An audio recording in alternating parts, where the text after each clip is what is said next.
Hello everyone, your Ms. Wang is here again. Follow Ms. Wang today and see what good things Ms. Wang has brought today. There is nothing that Ms. Wang can't do except what you can't think of. Today Ms. Wang brings you a dual-channel digital variable frequency vibratory feeder controller.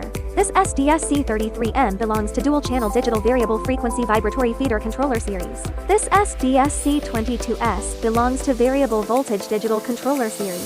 Some factories need 2 vibrators to drive 2 vibratory feeder bowls.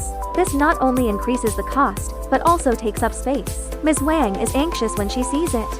So, Ms. Wang brought you 2 dual-channel digital variable frequency vibratory feeder controllers, which not only saves costs, but also saves space. Our SDVC22 has a built-in digital voltage stabilization function, which can eliminate the feeding speed changes caused by power supply voltage fluctuations, and supports 3 sensors at the same time to control signal input. Among them, our SDVC33 has an output frequency range of 5 Hz to 999.9 Hz, with an accuracy of 0.1 Hz, and has comprehensive protection functions. These 2 controllers are economical and practical. Follow Ms. Wang. Ms. Wang will not only help you save money, but also save you worry.